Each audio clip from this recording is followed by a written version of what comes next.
नमस्कार, आप सभी का स्वागत डीडी न्यूज पर। आपके साथ मैं हूं मुकुल शर्मा और आप देख रहे हैं न्यूज पंच। जी हां, जिसमें हम बात करेंगे 3 महत्वपूर्ण खबरों की, बताएंगे आपको क्या कुछ अभी तक उनमें अपडेट आया है, तमाम जो जानकारी है उससे आपको रूबरू कराएंगे। तो आइए सबसे पहले नजर डाल लेते हैं न्यूज पंच की आज की वो 3 हमारी जो मेन स्टोरीज हैं क्या क्या रहेंगी, जिस पर आपको आज हम जानकारी देने जा रहे हैं।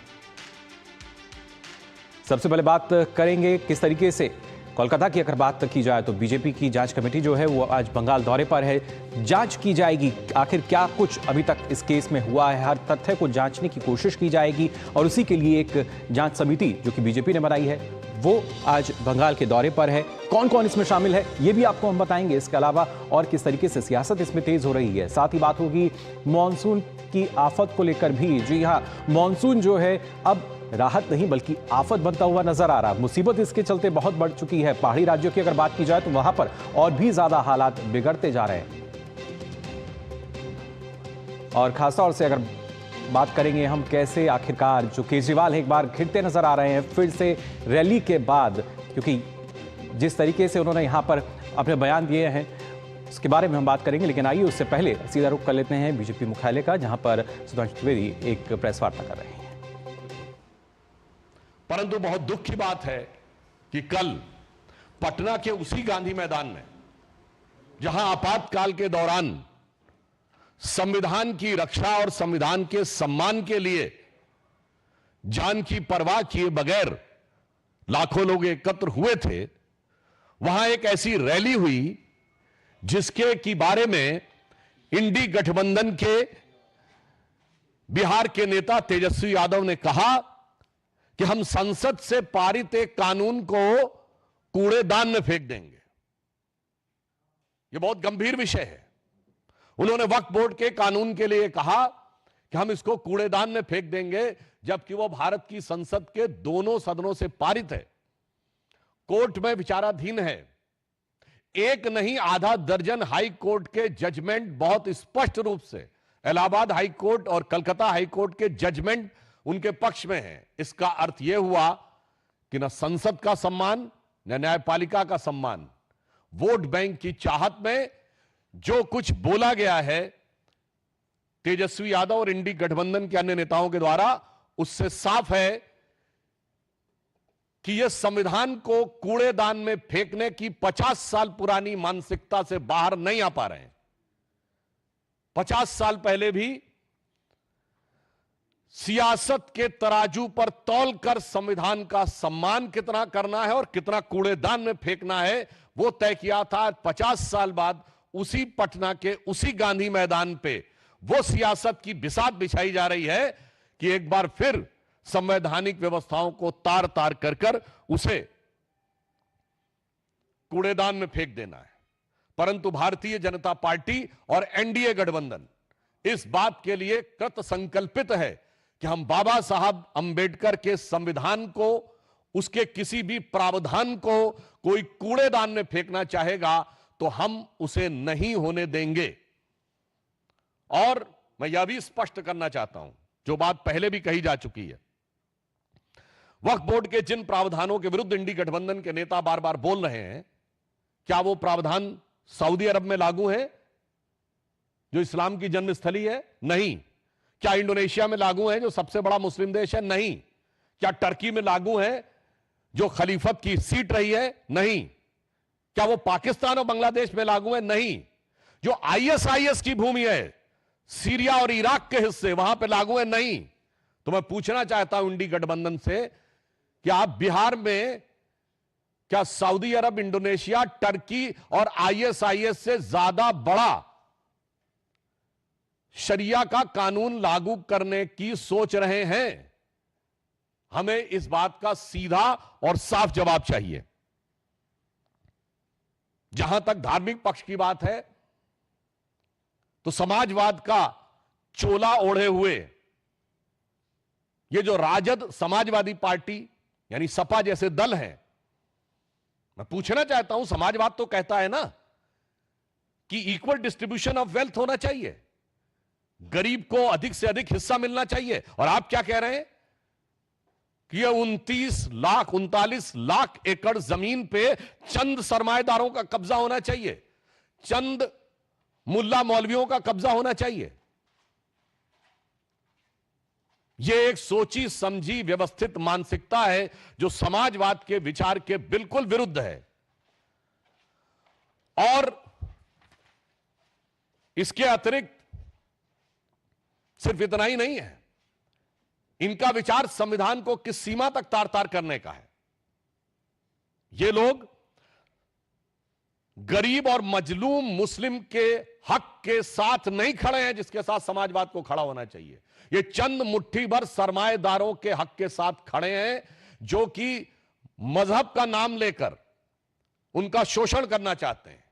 इसलिए राजद और सपा का समाजवाद कतई समाजवाद नहीं कहा जा सकता, जिसे आजकल सोशल मीडिया में इस प्रकार का एक वर्ड यूज होता है कि नमाजवाद कहा जाए तो अतिशयोक्ति न होगी। जहां तक इस्लाम धर्म के, इस्लामी अकीदे के मुकद्दस रवायतों का सवाल है तो बहुत साफ कहना चाहता हूं, कुरान में वक्फ नाम का कोई वर्ड नहीं है। यह मुल्ला मौलवियों का अपना क्रिएशन है। और कुरान में तो यह कहा गया है जितना हो सके खर्च करो, होल्ड मत करो। वक्फ का मतलब अरबी में होता होल्ड करना। इस्लामी अकीदे में तो कहा गया अनफिकूफी सबीउल्लाह, यानी जो है खर्च करो। परंतु आप क्या कहते हैं, जो है जोड़ लो और मुल्ला मौलवियों के कदमों में जाके अर्पित कर दो ताकि बदले में वोट की सियासत हो सके। मैं यह पुनः कहना चाहता हूं, जो बात मैं पहले भी कह चुका हूं, यह बाबा साहब के संविधान का मजाक उड़ाकर उसे मौलवी स्क्रिप्ट में बदलना चाहते हैं। यह मैं पूछना चाहता हूं यह समाजवाद का चोला उड़े हुए इन लोगों से कि क्या राम मनोहर लोहिया जी का समाजवाद यही था? क्या जेपी का समाजवाद यह था? या कर्पूरी ठाकुर का समाजवाद यह था? भारत रत्न कर्पूरी ठाकुर जी से लेके जयप्रकाश नारायण और लोहिया जी का समाजवाद के साथ आज हम खड़े हैं, जो हम चाहते हैं हर गरीब और मजलूम को उसका हिस्सा मिलना चाहिए। मगर ये किसके साथ खड़े हैं? जो ट्रिपल तलाक के साथ खड़ा है, जो हलाला के साथ खड़ा है, जो मेहरम के साथ खड़ा है, जो हज सब्सिडी के साथ खड़ा है, जो सरतन से जुदा के साथ खड़ा है, जो आतंकियों को अपना भाई बहन बेटा हाफिज बनाने के साथ खड़ा है। इसलिए हम साफ कह सकते हैं कि हम समाजवाद के पक्ष में भाजपा और जदयू खड़ा है, और आज के ये राजद और समाजवादी पार्टी जैसे दल नमाजवाद के पक्ष में जाकर खड़े हो गए और नमाज जैसे मुकद्दस अकीदे का भी मजाक उड़ा रहे हैं, उसका भी केवल सियासत के लिए प्रयोग कर रहे हैं। और यह बात हम निराधार नहीं कह रहे हैं। इनकी सरकार आई जो आने वाली नहीं है तो ये बाबा साहब अंबेडकर के संविधान को कूड़ेदान में फेंक के शरिया का विधान लागू कर देंगे। कोई कहेगा आप तो हाइपरबोलिक बात बोल रहे हैं, तो मैं सब प्रमाण बोल रहा हूं। भारत के इतिहास में एक ही बार 400 पार हुआ है, 1985 में, और तब सुप्रीम कोर्ट ने केवल एक शाहबानो केस की याद दिला रहा हूं, एक प्रावधान में केवल यह कहा कि एक तलाकशुदा महिला को 80 या 100 रुपए का मुआवजा लेने की जरूरत है।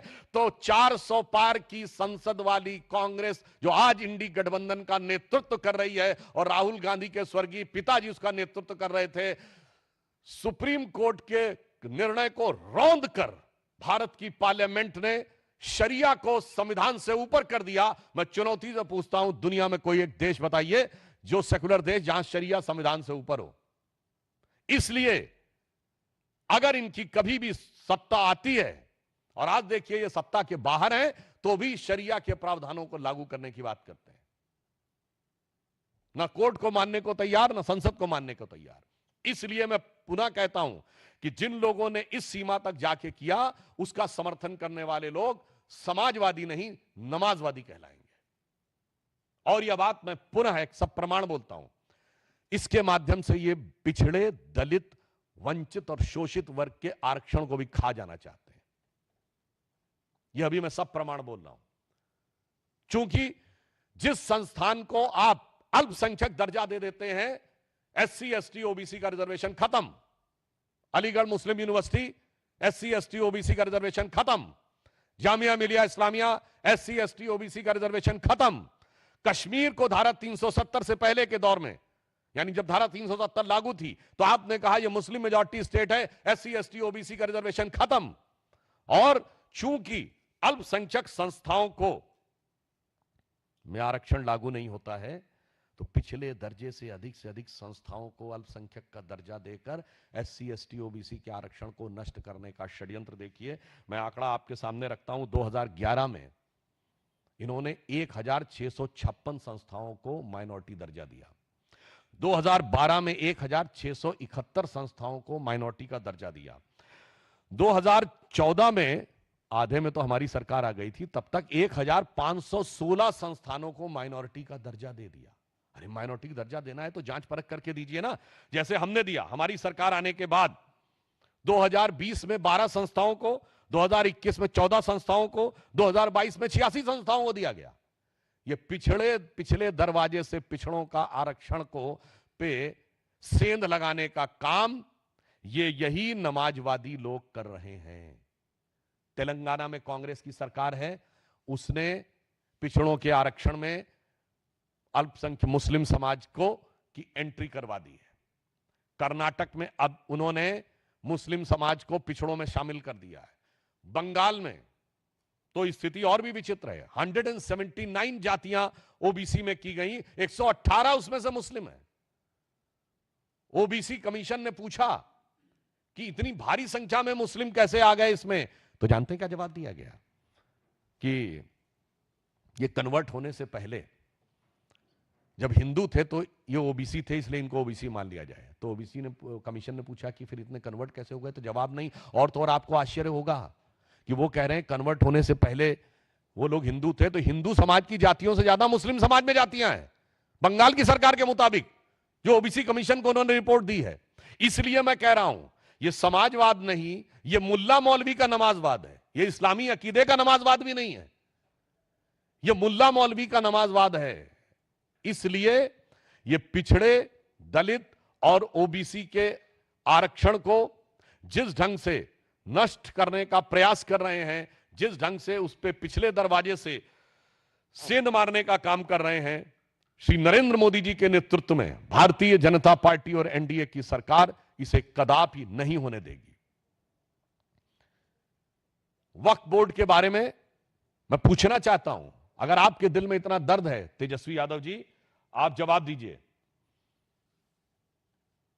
कि पटना में वक्फ को लेकर लालू प्रसाद यादव जी का संसद में 2010 का दिया गया बयान है कि बहुत गड़बड़ हो गया है, सब जमीन अमीन कब्जा कर ली गई है, तो कहते हैं कि आधा बोला गया। तो मैं पूरा सवाल पूछता हूं, बताइए इतनी वक्फ की संपत्तियां हैं, कितने अस्पताल हैं उस पे, कितने यतीम खाने हैं, कितने कॉलेज हैं, कितनी यूनिवर्सिटी हैं, कितनी मुस्लिम तलाकशुदा और बेवा महिलाओं के लिए कोई संस्थान बना है, कितना दिव्यांग मुस्लिम समाज के दिव्यांगों के लिए क्या बना है, कौन सा मुस्लिम रिसर्च इंस्टीट्यूट बनाया गया है ना। यह है समाजवाद का लबादा ओढ़ो और सत्ता के ठेकेदारों के हाथ में सारी की सारी संपत्ति को इकट्ठा कर दो। इसलिए आज वेदना के साथ, उदाहरण के लिए गोविंदपुर ग्राम में, बिहार में, जहां 95% हिंदू रहते हैं, वक्फ बोर्ड का दावा है, और यहां सिर्फ हिंदू मुसलमान की बात नहीं है। मुनम्बम में, केरल में, क्रिश्चियन समाज के 400 घरों के ऊपर वक्फ बोर्ड का दावा, यमुनानगर में गुरुद्वारे के ऊपर दावा। इनको माइनॉरिटी से भी मतलब नहीं है। इन समाजवादियों को पहले तौलना है सियासत के तराजू पे कि कौन सी माइनॉरिटी, कांग्रेस को तौलना है सियासत के तराजू पे कि कौन सी माइनॉरिटी का वोट बैंक हल्का नजर आ रहा है और किसका भारी नजर आ रहा है। तब मुल्ला मौलवियों के आगे नतमस्तक होके समाजवाद को मुल्ला मौलवियों के आगे नतमस्तक होने वाले नमाजवाद में कन्वर्ट कर देना है। तो जो कुछ इंडी गठबंधन कर रहा है, हम उनके इन सपनों को कतई साकार नहीं होने देंगे। देश की जमीन देश की जनता की रहेगी, किसी मुल्ला मौलवी की नहीं रहेगी। देश का संविधान बाबा साहब के विधान से चलेगा, शरिया के फरमान से नहीं चलेगा। आपने अपने दौरे हुकूमत में शरिया के 1 दर्जन प्रावधान बाबा साहब के संविधान में पिछले दरवाजे से लागू किए। आप इस संविधान को शरिया स्क्रिप्ट बनाना चाहते हैं, हम नहीं होने देंगे। और अंत में मैं कहना चाहूंगा, अपराधीकरण की प्रतीक राजद, भ्रष्टाचार की प्रतीक कांग्रेस, दोनों मिलकर, और दोनों के युवा नेता, एक अधेड़ उम्र का युवा नेता, एक देखिए कितना शिक्षित युवा नेता जिसको क्या कुछ पता है, और ये कह रहे हैं कि भगवान बुद्ध की धरती, नालंदा की धरती का कायाकल्प ये करेंगे। पहले तो मैं इनसे कहना चाहूंगा, वक्त पे कुछ जानकारी लेनी है तो आरिफ मोहम्मद खान साहब राज्यपाल हैं, जाके थोड़ा पढ़िए समझिए तो आपको समझ में आएगा कि इस्लामी अकीदे में, इस्लामी इल्म में वक्फ का क्या महत्व है। मगर क्या बताएं, पढ़ने के लिए भी, सुनने के लिए भी, समझने के लिए बुद्धि होनी चाहिए। तो इसलिए इनसे कहना चाहूंगा, समाजवाद के बारे में एक बड़े प्रख्यात समाजवादी कवि हुए हैं अदम गोंडवी, उन्होंने समाजवादी विचारधारा में आए हुए विकार पे दुखी होकर एक कविता लिखी थी, वो मैं आज आपके सामने अर्पित करना चाहता हूं। ये राजद, सपा और इंडी गठबंधन के नेताओं के लिए, और राम राज्य की अवधारणा जो गांधी जी ने दी थी, उसका क्या हाल किया कांग्रेस के नेताओं के लिए।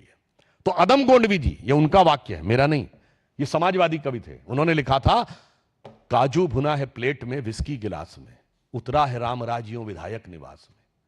काजू भुना है प्लेट में विस्की गिलास में, उतरा है राम राज्यों विधायक निवास में। और आगे उनके शब्द हैं, पक्के समाजवादी हैं तस्कर हो या डकैत। ये मेरे शब्द नहीं है, ये आदम गोंडवी जी के शब्द हैं। पक्के समाजवादी हैं तस्कर हो या डकैत, कितना असर है खादी के उजले लिबास में। मगर आज जो बिहार में हुआ है, उसको देखकर मेरे मन में भाव आता, तो मैं एक पंक्ति इसके आगे अपने मन से इसको समर्पित करते हुए कहना चाहूंगा कि पक्के नमाजवादी हैं राजद हो या कांग्रेस, पक्के नमाजवादी हैं राजद हो या कांग्रेस, कितनी तड़प है कठमुल्ला वोटों की प्यास में। तो इसलिए मैं बहुत पीड़ा के साथ, और मैं बिहार की प्रबुद्ध जनता का आह्वान करता हूं कि उसके सामने 2 रास्ते हैं, राष्ट्रवाद और समाजवाद। अब वास्तविक समाजवाद के रास्ते पर चलती हुई भाजपा और जदयू, और कठमुल्लापन वाले नमाजवाद के रास्ते पर चलती हुई इंडी गठबंधन, जो सरकार में आने पर पिछले दरवाजे से शरिया लागू करने के लिए कोशिश करेगी, और एक तरफ हमारी सरकार जो बाबा साहब के संविधान की रक्षा करने के लिए कृत संकल्पित रहेगी। धन्यवाद।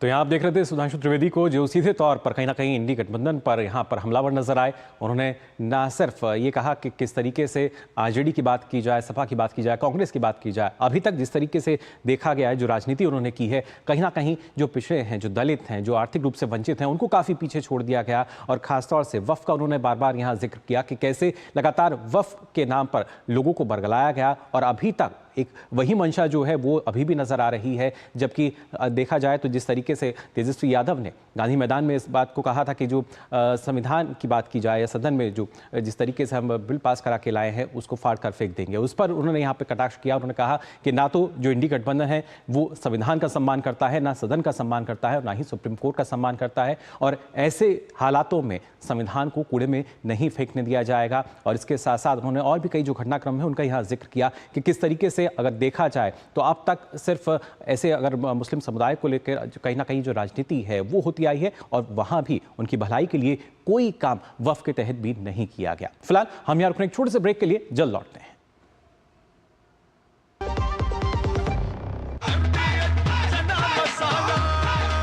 अब छोलिया हो या लोबिया, सफेद चने या काले चने, सब कुछ मजेदार बने।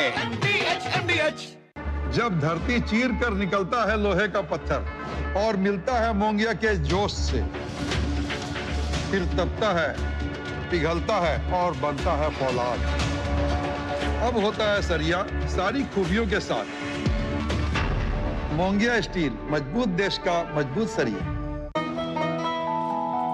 वाह यार, क्या सही हुआ। मेरा भी मन करता है कुछ करने का। मन करता है तो करो, घर की चीजों से टाइम ही नहीं मिलता, और हूँ सिर्फ 10वीं पास। आप LIC की बीमा सखी योजना के साथ जुड़ सकती हो। मैं LIC एजेंट बन सकती हूँ? पूरी ट्रेनिंग भी मिलेगी, मंथली स्टाइपेंड भी मिलेगा, स्टाइपेंड भी?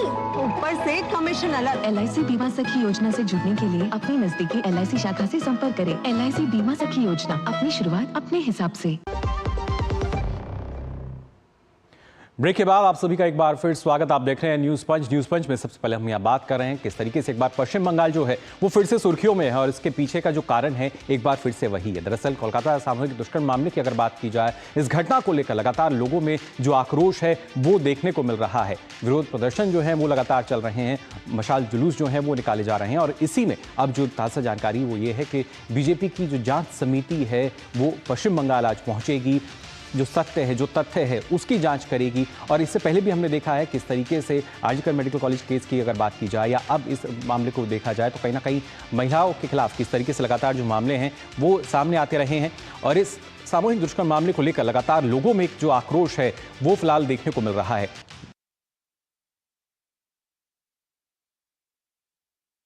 क्योंकि अगर पश्चिम बंगाल की बात की जाए तो ना सिर्फ महिला सुरक्षा लगातार होती नजर आती है, बल्कि किस तरीके से आपको बता दें जो बीजेपी की फैक्ट फाइंडिंग टीम है सत्य तथ्य का वो पता लगाएगी और आज ये टीम वहां पर पहुंचेगी। इस टीम में कौन कौन है ये भी आपको हम बताएंगे और घटना को लेकर अगर आम लोगों की बात की जाए तो आम लोग एक बार फिर से सड़क पर उतर आए हैं। जो आक्रोश है वो लगातार लोगों में देखने को मिल रहा है। अलग अलग जगहों पर विरोध प्रदर्शन किए जा रहे हैं, मशाल जुलूस निकाले जा रहे हैं, लेकिन पश्चिम बंगाल की जो सरकार है अभी भी वैसा ही रवैया अपनाए हुए हैं। और इस समिति की अगर बात की जाए जो आज दौरा कर रही है पश्चिम बंगाल का, इसमें कौन कौन है ये आपको बता देते हैं। इसमें है सतपाल सिंह जो कि पूर्व केंद्रीय मंत्री और पूर्व पुलिस आयुक्त हैं मुंबई के, यानी तमाम वो लोग जो कि पूरी जानकारी रखते हैं, कानूनविद एक तरीके से इनको हम अगर कहें तो पहला नंबर है सतपाल सिंह का जो कि इस समिति के सदस्य हैं जो कि पश्चिम बंगाल पहुंचेंगे। और इसके अलावा सतपाल सिंह के अलावा अगर खासतौर से बात की जाए जो और भी अन्य सदस्य हैं उनके बारे में भी आपको बता देते हैं। इसके साथ साथ सतपाल सिंह के साथ साथ जो मीनाक्षी लेखी हैं वो भी इसमें शामिल होंगी। जो टीम वहाँ पर गई है, जो फैक्ट फाइंडिंग टीम है, दूसरे सदस्य हैं इसकी मीनाक्षी लेखी पूर्व केंद्रीय मंत्री रह चुकी हैं और किस तरीके से जब महिलाओं के अगर बात की जाए किस तरीके से उनके खिलाफ अधिकारों की अगर हम बात करते हैं, उनकी सुरक्षा की बात की जाए, साथ ही बिप्लब कुमार देब जो कि लोकसभा सांसद हैं वो भी इस समिति के सदस्य हैं जो पश्चिम बंगाल पहुंचेंगे, जांच करेंगे। साथ ही साथ मनन कुमार मिश्रा राज्यसभा सांसद हैं और कानूनविद हैं जाने माने, ये तमाम सदस्य हैं इस समिति के जो कि पहुंचेंगे। और खासतौर से अगर बात की जाए क्योंकि समिति के जो सदस्य हैं सतपाल सिंह, उनका कहना है कि ये काफ़ी दुर्भाग्यपूर्ण घटना है। साथ ही ममता सरकार पर हमला करते हुए उन्होंने ये भी कहा कि जिस तरीके से जो घटना सामने आई है उसका सिर्फ राजनीतिकरण किया जा रहा है। अभी लॉ कॉलेज के अंदर ऐसा हुआ है, मेन जो उसका आरोपी बताया जाता है और टीएमसी का सदस्य रहा, अभी भी हैं। दूसरे लोगों के बारे में मैं नहीं एग्जैक्टली कह सकता नहीं है। तो किस प्रकार का जिस प्रकार की बयानबाजी वहाँ के टीएमसी के नेताओं के द्वारा की जा रही है, बेटी जो है कलकत्ता की बेटी हो या वेस्ट बंगाल के उत्सव की बेटी है, इसके ऊपर राजनीति करना ठीक नहीं है। ये उनके माइंडसेट को दर्शाता है। तो वहाँ कॉलेज के अंदर किस प्रकार का सिक्योरिटी का इंतजाम था, किस प्रकार से बाहर के लोग एक्सेस कंट्रोल नहीं था, गार्ड के रूप में ले जाकर के इस प्रकार का दुष्कर्म किया जाता है, इससे बड़ी दुर्भाग्य की बात और क्या हो सकती है। तो इससे बड़ा दुर्भाग्य और क्या होगा। ना सिर्फ कई सवाल जो है सतपाल सिंह ने यहाँ पर उठाए हैं बल्कि सीधे तौर पर कहा है कोलकाता की बेटी हो, पश्चिम बंगाल की बेटी हो, देश की बेटी वो है और उसकी सुरक्षा की जिम्मेदारी आखिर सरकार, पश्चिम बंगाल सरकार जो है वो क्यों नहीं लेती है। और ऐसे में कई सवाल जो है वो सीधे तौर पर यहाँ पर खड़े होते हैं। और खासतौर से और क्या कुछ ताज़ा जानकारी है, जो टीम है कहाँ कहाँ जाएगी, इस पर हम जानकारी लेंगे। इसके लिए हमारे जो संवाददाता हैं अभिषेक वो हमारे साथ जुड़ चुके हैं। अभिषेक, जानना चाहेंगे आपसे क्या ताज़ा अपडेट मिल रही है। जो फैक्ट फाइंडिंग टीम है वो पहुंच चुकी है पश्चिम बंगाल, किन पहलुओं को लेकर अब जो बीजेपी की ये जो समिति है, जांच समिति, ये जांच करेगी? जैसे कि पता चल रहा है अभी एयरपोर्ट में वो लोग आ गए हैं और एयरपोर्ट से सीधे लॉ कॉलेज चलेंगे। लॉ कॉलेज में पहुंचने के बाद वहाँ पे पूरा जो जानकारी है उसको लेंगे और उसको लेने के बाद ये लोग फिर वापस जहाँ जहाँ जाना है उसके लिए थोड़ा मीटिंग करेंगे और बैठक करने के बाद उसके बाद ये लोग फिर डिसीजन लेंगे जो किसके पास जाना है। गवर्नर हाउस पे जाने को एक मतलब जा सकते हैं और बहुत सारी जगह में ये लोग जा सकते हैं और जो पुलिस की आला अधिकारी है उनसे भी मिल सकते हैं। ऐसा बहुत सारी चीज है, मगर पहले पहले लॉ कॉलेज पहले जाना है और लॉ कॉलेज में जाके पूरा घटना को समझना है, उसके बाद ही पूरा डिसीजन लिया जाएगा। और दूसरा बात है कि ये ऐसा एक घटना है कस्बा का जहाँ पे न्याय मिलता है वहाँ पे अन्याय हुआ है, तो ये एक बड़ी घटना है। तो इसको लेके जो केंद्रीय टीम काफी इसको लेके सीरियस भी है और इसका जो विक्टिम है उनको न्याय मिले, यही है उनका सबसे बड़ा अभी चिंता। और दूसरा बात है कि यहाँ पे जो विरोध प्रदर्शन जो दिख रहा है, ये विरोध प्रदर्शन लगातार बीजेपी के तरफ से विरोध प्रदर्शन आ रही है। कल की महिलाएं विवेकानंद के घर से शाम बाजार तक जुलूस निकाला था, मसाल मिছিল था, वो मसाल और वहाँ पे नारा लगाया जा रहा था। और आर्टिकल के बाद ये जो घटना है, ये घटना एक बहुत बड़ी घटना है, क्योंकि जहाँ पे न्याय होता है वहीं पे अन्याय हुआ है और अन्याय हुआ है देश की माँ बेटियों के साथ, तो ये काफी बड़ा चीज है। जी बिल्कुल, और उसी को लेकर लगातार जो सवाल उठाए जा रहे हैं। फिलहाल बहुत बहुत शुक्रिया अभिषेक आपका हमारे साथ जुड़ने के लिए। तो पश्चिम बंगाल के कोलकाता मामले की अगर बात की जाए तो लगातार इसको लेकर सवाल उठ रहे हैं और सवाल उठने लाजमी भी हैं। आखिर पश्चिम बंगाल में महिला सुरक्षा के नाम पर क्या कुछ होता है, ये लगातार हमने देखे हैं, कई उदाहरण हमारे सामने आए हैं। आरजीकर मेडिकल कॉलेज की बात की जाए या इस मामले की बात की जाए, कहीं ना कहीं राज्य सरकार जो है पूरी तरीके से विफल नजर आती है। महिला सुरक्षा की बात की जाए, महिला अधिकारों की बात की जाए, और ऐसे में एक बार फिर से कहीं ना कहीं पश्चिम बंगाल की ममता बनर्जी सरकार जो है पूरे मसले पर भिड़ती हुई नजर आ रही है। फिलहाल आज के लिए न्यूज़ पंच में अभी इतना ही। दीजिए अनुमति, नमस्कार।